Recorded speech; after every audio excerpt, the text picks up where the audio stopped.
Assalamualaikum warahmatullahi wabarakatuh. Sahabat hobi ngaji, pada video kali ini saya akan menjelaskan tips-tips agar teman-teman tidak terjebak dalam cinta palsu atau agar teman-teman tidak menjadi korban PHP. Bagi teman-teman yang belum subscribe dan belum mengklik loncengnya, segera diklik agar persahabatan kita lebih permanen dan lebih kekal. Oke teman-teman, saya akan menjelaskan fase-fase cinta yang harus dilalui agar kita bisa mengetahui bahwa orang yang dekat kepada kita memang benar-benar cinta, memang cintanya itu murni dan tulus. Tapi pada video kali ini saya tidak akan menjelaskan secara langsung, tidak akan menjelaskan face to face, tapi saya akan menjelaskan materi melalui PowerPoint agar teman-teman selain bisa mendengar penjelasan saya juga bisa membaca materinya. Oke, ikuti terus video ini hingga selesai biar teman-teman bisa memperoleh pemahaman yang komprehensif.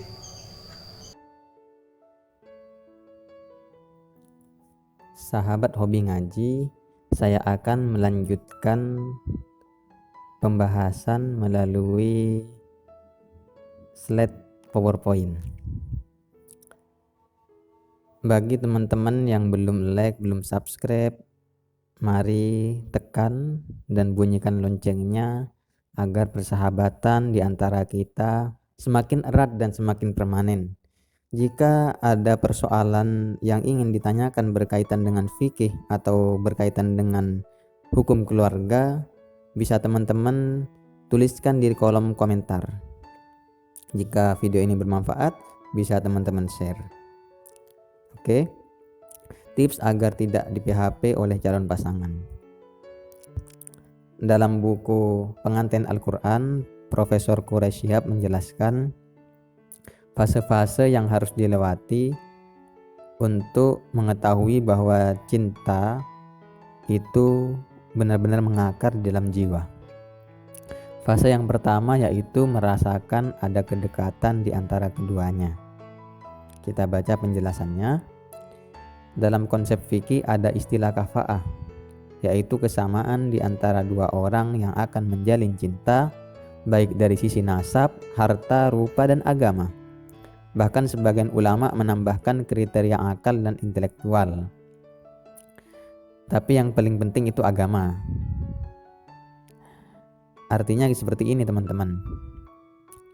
Kalau teman-teman tertarik kepada seseorang, kemudian di antara teman-teman dan orang tersebut ada kedekatan, ada sesuatu yang mendekatkan, misalnya didekatkan karena sama nasabnya, sama-sama keturunan habaib, sama-sama keturunan kiai, atau sama-sama kaya, atau kadang-kadang mirip wajahnya, atau di antara teman-teman dan orang tersebut sama-sama soleh.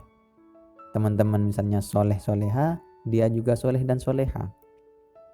Nah, itu bisa menjadi fase pertama, tertarik kepada seseorang dan di antara teman-teman dan dia itu banyak kemiripannya. Nah, itu.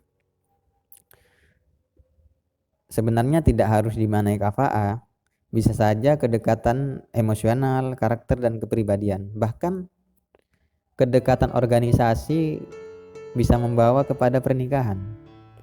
Tidak sedikit teman-teman yang menikah karena sama-sama aktif di badan eksekutif mahasiswa, sama-sama aktif di PMII, HMI, sama-sama aktif di IKSAS misalnya.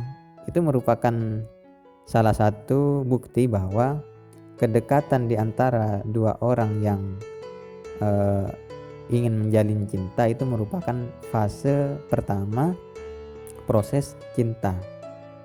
Kemudian yang kedua, pengungkapan diri. Jadi sudah tertarik dan merasa ada kedekatan, merasa banyak kemiripan. Ternyata, nah ini kita baca, Setelah merasa ada kedekatan di antara kedua orang yang sedang berproses menuju cinta tersebut, maka keduanya akan merasa nyaman curhat tentang pribadi masing-masing, mulai dari masalah pendidikan, keluarga, sosial, tentang keinginan, harapan, cita-cita, bahkan kekhawatirannya. Dia percaya dan merasa nyaman berkomunikasi dengannya karena telah merasa ada kesamaan di antara keduanya. Jadi teman-teman, jika ada yang dekat, kemudian banyak kesamaannya dengan teman-teman, sering curhat, tidak hanya persoalan yang umum tapi bahkan persoalan pribadi, pendidikan, keluarga. Jika dia merasa sedih berbagi ke teman-teman, merasa senang berbagi ke teman-teman,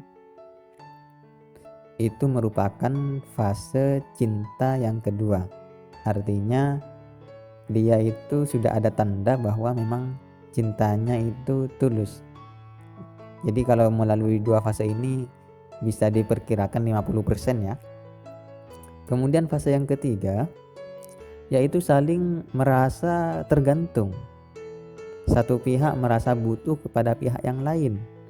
Begitupun sebaliknya. Mereka berdua merasa saling membutuhkan, baik dalam kesedihan dan kesenangan. Ketika misalnya sedih, maka ingin curhat kepada teman-teman. Ketika orang itu merasa senang, ingin berbagi kesenangannya kepada teman-teman. Ketika dia ada persoalan, ingin teman-teman yang ngasih solusi. Nah, itu fase yang ketiga. Fase yang keempat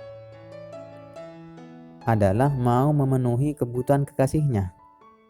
Mereka saling rela berkorban apapun demi kekasihnya, selama itu tidak dilarang oleh agama.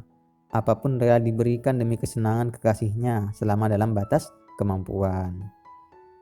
Misalnya teman-teman yang lagi kuliah ini tidak ada uang untuk bayar UTS, tidak ada uang untuk bayar UAS.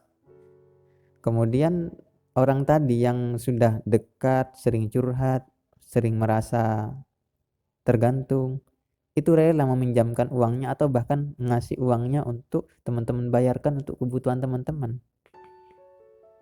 Atau keluarga, bapak ibu teman-teman butuh uang karena ada kewajiban yang belum dibayar. Kemudian orang tersebut rela meminjamkan bahkan memberikan. Nah, ini sudah sangat mendekati kepada hakul yakin bahwa orang tersebut memang benar-benar cinta kepada teman-teman.